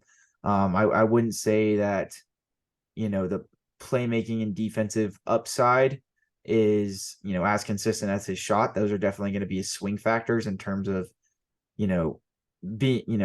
elevating this prospect, really getting him to that echelon of, maybe like a Kobe Buffkin or the guys maybe, that you can kind of debate, kind of between them, who's better, stuff like that. Maybe, he's still got to harness that to be consistent at an NBA level, in terms of that creation aspect. But the flashes that he showed were pretty impressive. And he's definitely like one of the best spot up and pull up shooters in the draft. Chris Murray, I don't want to say he's a carbon copy of his brother, but he does a lot of the same things Keegan Murray does. Very high basketball IQ, very savvy cutter, very good lengthy defender, has got good size on him. He was a junior last year at Iowa. Of course, the one thing that he lacks that Keegan Murray, his brother on the Kings, has definitely bested him in is his shooting. He's a fairly average shooter. I believe he shot about 33% on threes last year. Keegan Murray, is kind of, leaps and bounds ahead of them and got picked fourth last year because, a consistent 3-and-D prospect that's not one dimensional. But with Chris Murray, I think he's viewed a little bit more as this kind of wing scorer that, is a decent defender and rebounder, but those, attributes may not be able to be exemplified on a contender. He may only be able to showcase that, on, if he gets picked by a lottery team or, a team that, is, slated to not do near as good next year, going to be back in the lottery. If that's the scenario, he could definitely expand upon those, offensive, skills and stuff like that. But in terms of being, a day one ready role player, there are some questions in terms of how he'd fit that 3-and-D mold. Yeah, so getting into the next guy, it'll be Keontae George, a DFW grown guy. We actually watched him play in high school at Louisville. So he kind of brings a little bit of more of a scoring upside to the table. He's got a really crafty sort of finisher, a really crafty creator. He's a guy that can shoot the three ball very, very well. He also has some playmaking upside with the pick and roll offense. He has some really good footwork, and you see a lot of him getting to his spots, getting to whether it's a 3-point shot or just like I said, getting to his spots. He uses some really crafty footwork and some really crafty dribble moves to get to that spot. He likes to step back, and like I said, I think that he's going to be one of the probably top 3 shooters, or he probably would be listed as one of the top 3 shooters in this draft. Just from a 3-point perspective. And I think that, as an off-ball guy or as a third sort of creator, this guy would definitely flourish. I'm not saying the Mavericks will take him, but he'd definitely flourish in that sort of role. Getting up next, you have Bryce Sensabaugh. This is probably one of the more crafty sort of creators in this draft, or I guess creators in terms of offensive production. A very, very, very talented scorer. I don't know. He probably might be listed as one of the better sort of producers in terms of scoring in this sort of draft.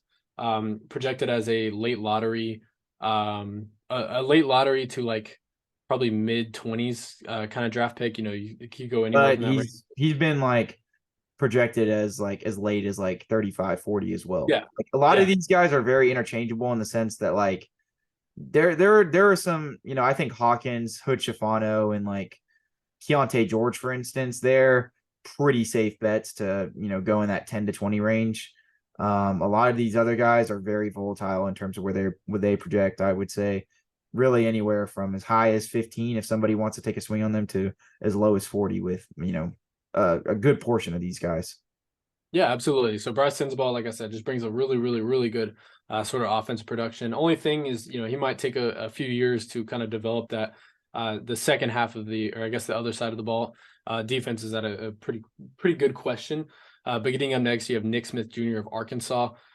He was, I think he was a freshman. I think he was 19 years old.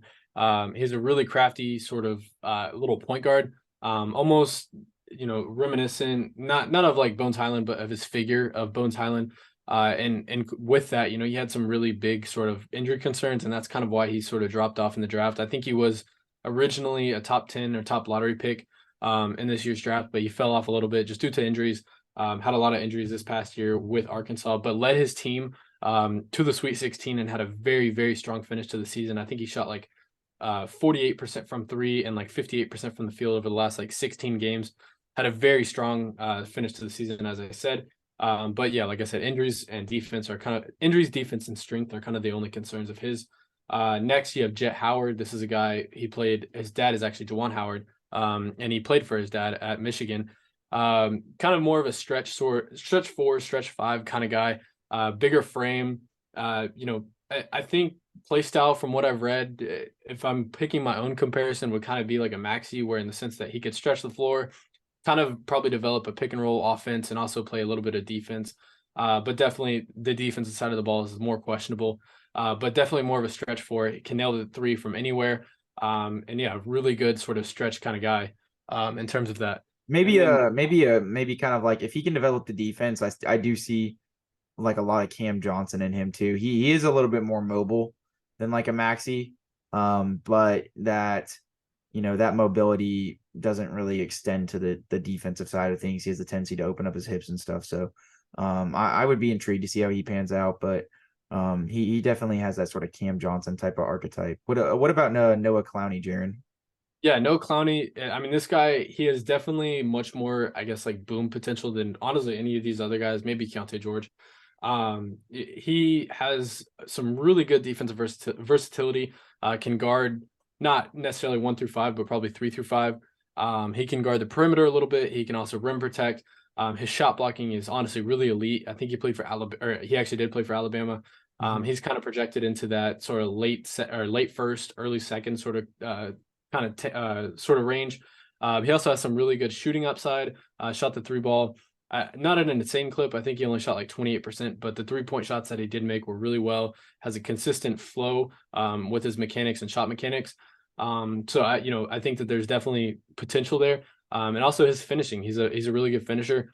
He was often the sort of lob threat at Alabama. So there's some pick and roll possibilities there. He just needs to put on a little bit of a bigger frame, kind of a smaller figure. I think he's like 7 foot or 6'11", somewhere around that range. But defensive versatility and shot creating, or I guess like shooting, is probably his plus. Yeah. Next up, Colby Jones Jr.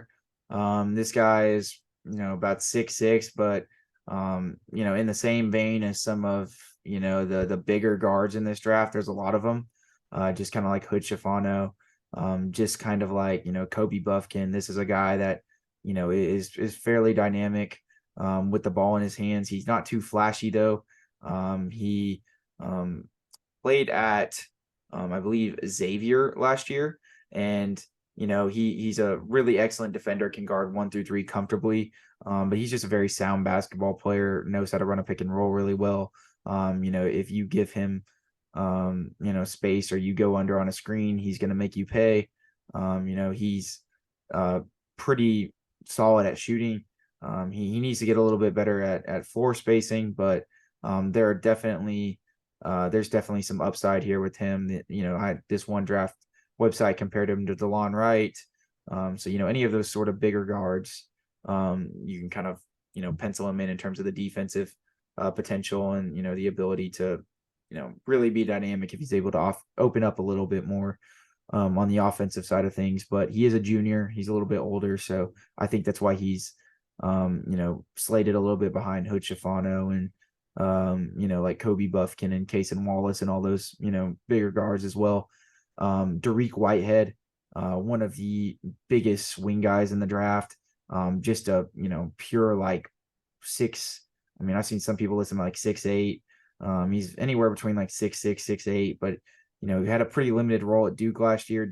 I believe he was dealing with some injuries or something else, but he just didn't get to see the floor a lot. So he's definitely kind of like almost the maybe to a lesser extent, but kind of like the Michael Porter Jr. from a few years ago, because he was pretty coveted coming out of high school. But he's obviously slipped quite a bit here. But I mean, this is a guy that the defensive intangibles maybe not necessarily all there yet, even though he does have the he does have the athleticism and the length to be really good on that end. But I mean, he does project as like a 3-level scorer at like 6'8". So if this guy's career trajectory were to come into fruition for him in terms of staying on the right path and being able to improve. I mean, this could be a really good swing guy if the Mavericks are deep in that first round around 28. But he's definitely not a guarantee, and he may take some time to hit as a prospect. James Najee, probably the second best tried and true center in this draft, in my opinion. I'm not really counting Wembanyama because he's just an animal. He's not even a position.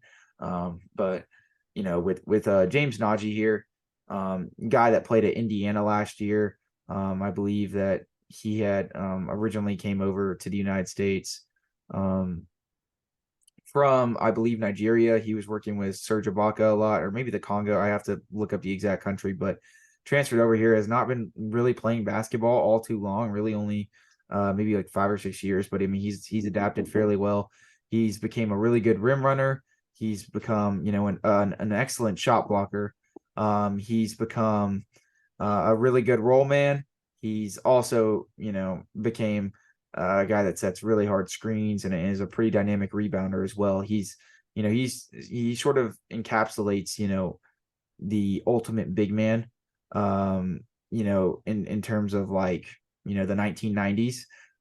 If we're not looking at like the modernized NBA, he doesn't even really have even like a semblance of a jump shot. And he's been working on some post moves with Serge Ibaka and some stuff, if you've seen any of those like workout videos, but that's still something, he still needs to continue to improve on and add to his game.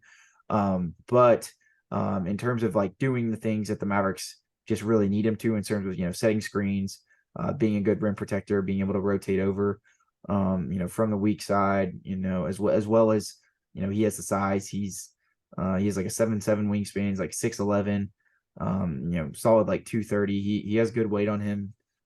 He can, he can guard a lot of opposing NBA centers head on, in the post. But those offensive questions are obviously the reason that he's projected as low as he is. Ryan Rupert's this really, insane athletic wing from France that ended up, finishing out his sort of jump from, high school to he ended up playing with the New Zealand Breakers in the NBL and the Australian League, but really lengthy defensive wing, could be like one of the better defensive prospects in this draft. He's a guy that, he has a 7'3" wingspan at I believe 6'5", 6'6". Maybe he's like 6'7", but he's in that range, and he's a 7'3" wingspan. So I mean, this guy, if everything were to hit on this guy, he could be one of the better defenders in the draft. He's dynamic, in transition, but his offense is far away from being even like NBA like ready, in my opinion. That it's going to be a huge improvement point. He's kind of almost coming in like a Rondé Hollis Jefferson. So if those swing factors can hit for him, he'll be really good. But I mean, great defender. So it's just going to depend on that sort of stuff. A couple other guys to maybe look out for in terms of some guys that keep an eye on, that are younger, but also have some of that boom potential. I definitely look towards a GG Jackson or maybe a Julian Phillips. Both have really good physical intangibles. Just dealt with some stuff during their freshman year in terms of like just getting on the court and their consistency that has hindered their draft position, but they're really coveted coming out of high school. So definitely keep a name on those eyes, because while they are on the younger side, they could definitely Julian Phillips' case, he could be a really, really good 3-and-D wing. GG Jackson, he could be really dynamic in multiple facets of the game if he's able to hit his stride. But they're definitely both of those guys, I would say, are a little bit ways away. Some older guys that I'm keeping an eye on that show a lot of solid projection as 3-and-D wings in this league, and not even really one-dimensional ones either. they're kind of as low as they are in the draft, due to their age. And, it's going to be Keontae Johnson from Kansas State. Obviously had that great, run with them in the, March Madness tournament last year. And Tracy Jackson Davis. Those are two guys to keep an eye on, in my opinion. There's a lot of other, I'll kind of just go down the list in terms of some names real quick that you guys may hear getting called on draft night, but I won't go too in depth into any one of these guys. Maxwell Lewis, Oliver Maxence Prosper, could be a really good wing.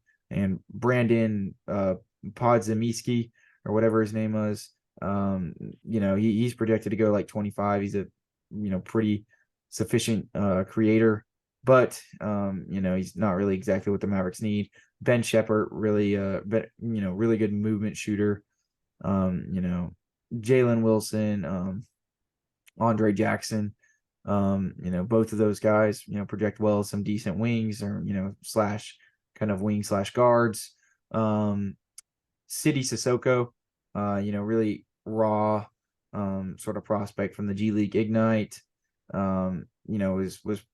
He's uber athletic. He's like 6'8", but he has a sort of a frail frame. He shows a lot of promise, but he's got to add some size. Amari Baylor, Amari Bailey, decent creator. He'll be interesting to see kind of where he goes, but not really the Mavericks archetype. Maybe some other guys like Julian Strother, Kobe Brown. I didn't read up too much on them, but they're in that sort of range. And then Trustin Vukcevic, Vucevic, but with a K. He's a post-scoring center from Serbia, if you've ever heard that one before. But he by no, make no mistake about it, this guy is not a Jokic level prospect here. But nor was Jokic when he was picked 41th in the draft. So but this guy's decent post scorer, has a decent outside shot as well. Main drawing point for him is just, going to be getting more laterally quick on defense. Bolstering that side of his game is going to be what, is his path to improvement in the NBA. But, outside of that, that's kind of a bulk of the guys that I could see the Mavericks, pining for if they trade back at all. A lot of those guys probably more so than others.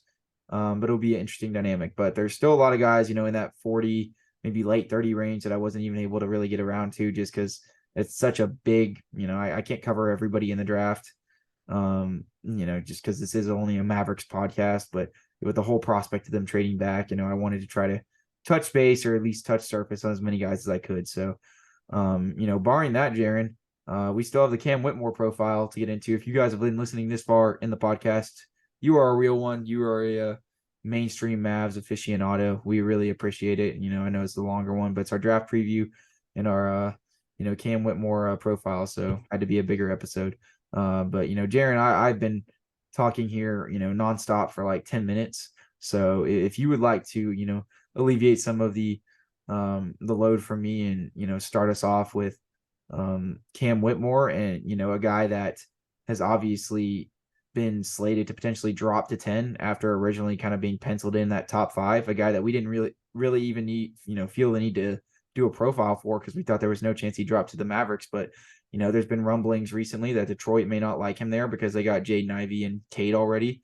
What are we getting at Cam Whitmore as a prospect, Jaren? Yeah, he's also falling a little bit. The last I heard was due to a little bit of injury concern. But yeah, Cam Whitmore is 6'7", 230-pound sort of wing. He has good size, good ability, has a 6'11" wingspan, and at the time of the draft, which will be here in a few hours, he's 18 years old. Some of the positives, we're just gonna kind of run down this real quick. Some of the positives: he's a really explosive athlete. One of the things that I could really tell, he might be the best finisher in this draft. Finishing through contact, savvy, creative. He does it all in terms of finishing. He's a really good cutter, a really good driver. Can come off curl offs. Can work the pick and roll really well. He's a really good self creator out of the pick and roll. Something that I noticed. And his crossover, a little inconsistent, I think, is probably something that he could work on, is dribble moves and dribble consistency. But his crossover is really, really nasty. He caught a lot of guys off beat. with that crossover, and he was able to, either catch them leaning a little bit or just get them a little bit. And he likes his left hand. So oftentimes he would sort of snake the pick and roll, get to his left side, and then, sort of have a nice little push off with that left hand. He's not like limited to, not being a left hand, like only. No, not at all. He's still fine with his right hand. He's a right-handed. Yeah, absolutely. Yeah, he's just more of he likes his left side, I guess. It's probably like a Luka. So yeah, he has that. He shot 64.5% at the rim. He wasn't, he had some monster dunks, monster posters, but he wasn't, the most, I guess, efficient driver in that sense. He liked to sort of touch it off the glass a little bit more, rather than going within ferocity, I guess, just like aggressiveness. So he could work on that a little bit more. I think he has the frame to pretty much bully not anyone down low, but has the speed and explosiveness to kind of get to wherever he wants to go. So I think if he can get to the rim at a high clip, like pretty much sky's the limit for him in terms of that. He's really good at absorbing contact. However, though, he didn't draw many fouls. I think at the pro level that will probably change quite a bit. I think he'll probably get to the foul line quite a bit more, assuming he does make that leap. And I mean, like I said, I think he might be one of the best finishers in this class. In terms of shooting goes, he's a really high 3-point shooter. I believe he shot 38% or 37% from 3 last year at Villanova. And he really likes to step back. Like I said, he's a really good creator. And also in doing so, he's a really good creator off the dribble in terms of shooting. He's also a good, just sort of off ball catch and shoot guy as well.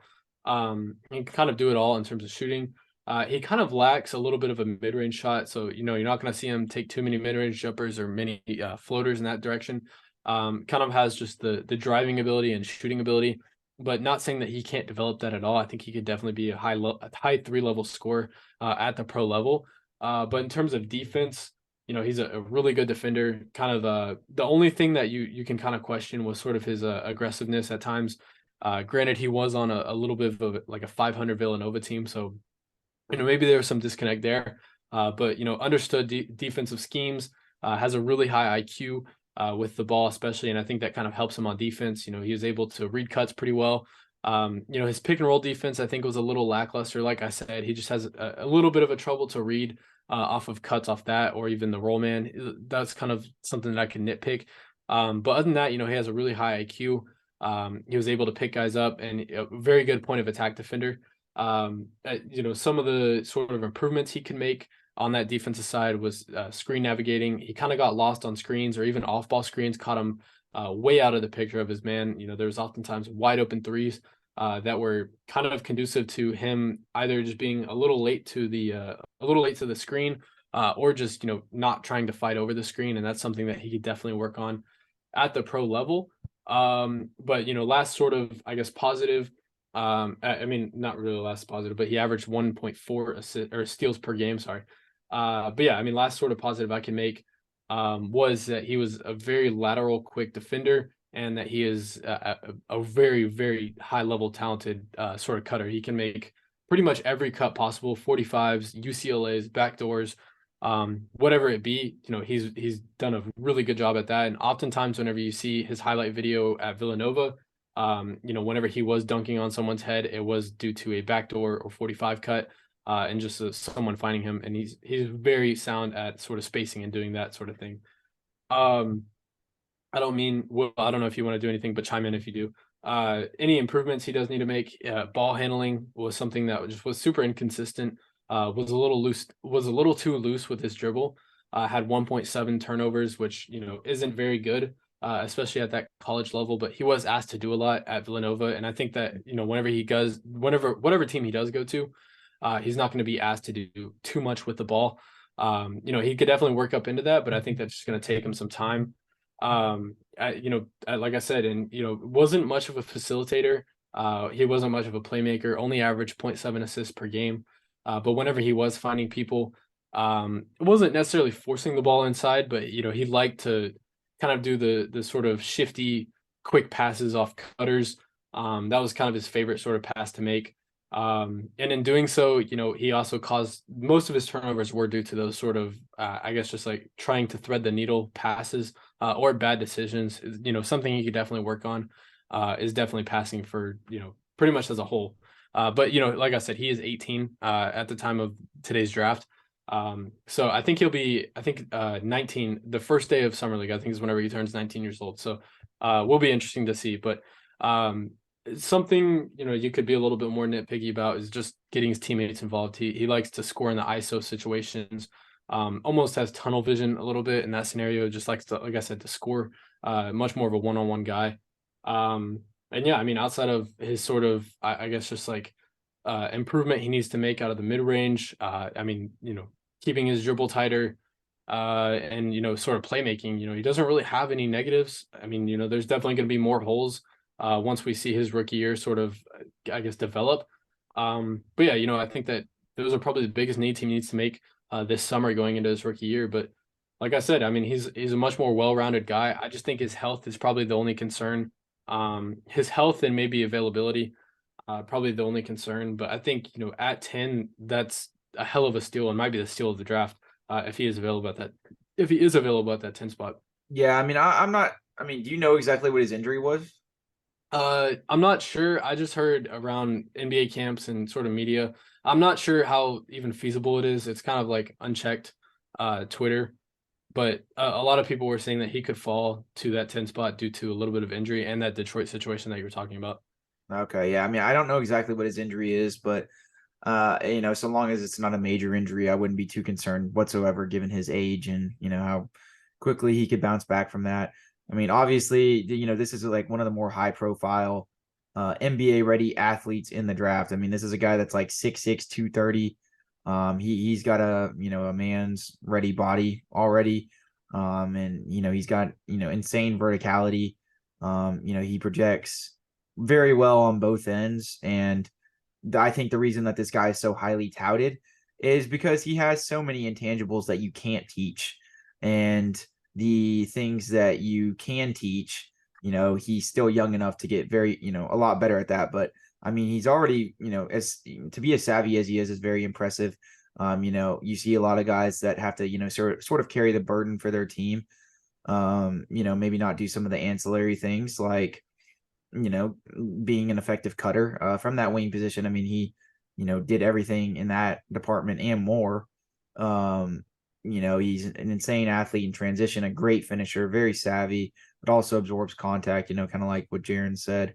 He is going to have to open up his bag a little bit more. But I think, with God, Sham God, and, the shooting coaches in Dallas, that won't be too much of a difficulty for him. I think that the mid-range game, in terms of being a 3-level scorer, and being like a dynamic two-way wing, because that's, his sort of archetype, that's going to be able to evolve fairly decently. And, I have confidence in that because of how well his shot mechanics looked on his three. He was able to sort of synchronize into that very well. He had a lot of sort of jabs and step backs that he'd throw in, was shooting a lot of off the dribble threes. I mean, these weren't just pure catch and shoot spot up shots, which he actually shot 40% on.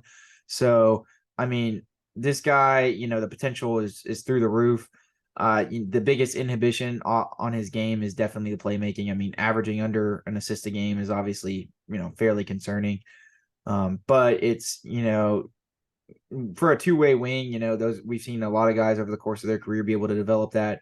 Kawhi didn't have that coming into the league. Paul George didn't have that coming into the league. Now they're, two of the most high-profile two-way wings in the NBA on the same team. Maybe not for much longer, but that's besides the point. I mean, this is what that guy could become essentially. This guy could become a Paul George, Kawhi Leonard, type of guy if everything were to hit. Maybe a little bit less dynamic than those guys defensively. He's not quite as long or laterally, or not laterally sound. He definitely is, but he's not. He's not as quite as big as those guys. So I mean, he may not be able to guard up to the effect that they can. But I mean, he can definitely guard through two through four, maybe even 1 through 4, at some stage in his career, depending on how disciplined he becomes defensively. And a lot of his defensive issues just stem from discipline. He's, pretty good closeout defender. He closes out hard, but he does have some, he does experience woes in terms of making the right rotations. He'll get caught up on back screens and stuff like that. And, sometimes, in the sort of same vein as Josh Green, he will overextend himself get a little undisciplined, maybe try to pick a pass off in a passing lane that he can't quite get to, ends up, overplaying the defender. They get an easy attack off a closeout. Stuff like that is, going to be definitely some coaching points. But, all the things are that he can get coached upon are things that are a lot more easier to get coached upon, contrary to the explosive, scoring and athleticism that he features one-on-one. I mean, this guy is about as dynamic as anybody in this draft. If he, if he was a surefire playmaker coming into this draft, I can say pretty confidently he would, probably be the second pick, only to win Wembanyama in this draft. Yeah, absolutely. I think, I think if the mid-range game sort of evolved too, and he was a true sort of 3-level scorer. But I do have confidence that if he can just add a little bit more to his dribble bag, be able to get to his spots a little bit more, become more comfortable, because he does have the athleticism to have a very effective dribble bag. Is very explosive with that first step. If he's just able to keep a tighter handle, and be able to develop more defensively, in terms of his discipline, and open up as a playmaker, something that will probably take the longest out of all those, but will probably be the most beneficial. This guy could definitely be a multiple-time All-Star in the league. Absolutely. Yeah. So in terms of his ceiling, I think that he could probably project as a sort of all-star kind of two-way combo guard, or combo wing, I should say. I think that he's probably much more in the line of, probably a second guy on a championship level team. I think that he can be an all-star creator on that sort of roster. And, like I said, or I guess like you said with the Kawhi Leonard and sort of Paul George, he could definitely work his way up into that level, being those kind of guys, being the number one guy on a championship roster. I think that he could definitely be that kind of guy. But at least right now, I think that, he's kind of a second scorer, third creator, kind of guy on a team, probably his first few years in the league. And then, probably works his way up into that. At his floor, and this isn't even really much of a floor. This is still a really good rotational player, kind of an off-ball sort of wing, with his sort of playmaking downside that we've seen, at the very worst, you can see him being a non-creator, just guy who's scoring, whether one-on-one or just, I guess just like catch and shoot sort of scenarios, but definitely sort of an off-ball two-way kind of guard, guard or wing, who can, like I said, just doesn't really do whole lot of creating, but can create for themselves and score, kind of like a Malik Bridges almost, or a Malik Beasley almost. That honestly, his scoring is very remininiscent of Malik Beasley, in my opinion. Really, that's interesting. Yeah, I think they're two like very different body types, but I mean, I would say Malik his perimeter scoring, I would say. Oh yeah, but yeah, no, yeah. I mean, they both have very like similar like 3-point shot diets, but definitely he's far and away a better finisher than Malik. Oh, for sure, yeah. Like he's not going up like that at all. No, especially with Cam Whitmore's 6'7" frame, like he can pretty much. And that 6'11" wingspan, he can not get over anyone, but for that matter, but like he can get over a lot of guys, especially. I mean, he's 230 pounds. Like he's good. He doesn't look too skinny. He doesn't look too big. Like he's good. I guess just like last thing, getting into his role. If he were drafted to the Mavericks, which I think if he did fall to that 10th spot and the Mavericks hadn't traded their pick yet, to me, that's the one guy you do no debate about. You take him unless there's some real injury concerns there. Maybe messed up ankle, something that can nag on for the rest of the season. I really don't think that there should be. Depending on the package. Yeah. If it's still that sort of John Collins package, I'm taking Cam Whitmore. But someone offers up, I don't know. If they throw if they say, all right, 10th pick for Capella, DeAndre Hunter, 15, and all we have to give up is like 10th pick, and like Tim. That's hard. I would. That'd be hard to sort of, I guess, pass up on. But yeah, on his role, if he were drafted with that 10th overall pick, instantly, like I said, I think he'd become a starter. Not saying you would make Jane Hardy obsolete because he'd come off the bench, of course, but he's more of a wing anyways, Yeah, exactly. He'd be more of a wing. I mean, I think it'd be kind of maybe a little difficult to work in with Kyrie and Luka, but we've been needing that sort of creator who can work one-on-one, and he definitely fill in that I role. mean, he can still play as a, prototypical sort of 3-and-D guy if he needs to. I mean, his spot Exactly. up numbers are great. The only reason that his 3-point shooting even took even a little bit of a hit is just because how much of a load he had to carry, and he had a fairly high usage rate, so he's taking some tough threes. He's a really good cutter. If you need him to be strictly a 3-and-D wing and just hone in more on his defense, especially for a guy that maybe wasn't able that maybe his lack of concentration and discipline can be attributed to, his offensive burden that he had for that Villanova Wildcats team last year. Then, I mean, you're looking at a really good, prospect here. I mean, this guy could come in, like worst case scenario, in my opinion. And, I don't really denote this to a lot of guys, but he's like one of the few guys that has a very high floor and a very high ceiling. Like I genuinely can't see a world in which this guy is a bust. I could see him, at the absolute low end, just being a role player, as any guy could, sort of be. But I mean, there's just a lot of sort of star-studdedness, and he does have a lot. As much as we knock, some of the playmaking aspects and the lack of self creation, at the point of attack, and the ability to get to his spots in the mid range. I mean, he is pretty developed for an 18-year-old. He doesn't have, he doesn't have like a ton of holes in his games. Yes, the holes that he has are, fairly blatant, but I mean the intangibles for his age and how his physicality and his size are off the charts. So this guy instantly becomes that surefire non one-dimensional 3-and-D wing, probably steps in, starts day one. And I mean, luckily for him, I mean, he has Luka Doncic and Kyrie on his team. Playmaking, I don't think is going to be something that severely hurts the Mavericks, his lack of playmaking, that is. But I'm sure within spots, his inability to maybe make a swing pass off of, dribble penetration, especially when, NBA defenses maybe start to key in on him more. That's probably, going to start to get exploited, if they ever start running any sort of pick and roll actions with him. That's going to be something he needs to work on throughout the course of his career. But, I do have lots of confidence it can get better. I don't think it's a sort of a finite spectrum, in terms of how limited he is from there. So I'm, if this guy's at 10, barring some insane package, I would say to take him for sure, without a doubt. Before we go ahead and cap it off, Jaren, did you want to give your boomer bust rating to Cam Whitmore? And if there's somehow anybody that's listening to this that hasn't listened to one of our draft profiles before, just go ahead and explain what that is real quick. Yeah, so the boomer bust potential, honestly, you do a better job of explaining it, but boomer bust potential 1 out of 10. It's 10 being the highest, or 10 being like how volatile. Yeah, how volatile they are. Yeah. So say 1, they're surefire, and then 10 is like could hit really high, but has a high bust.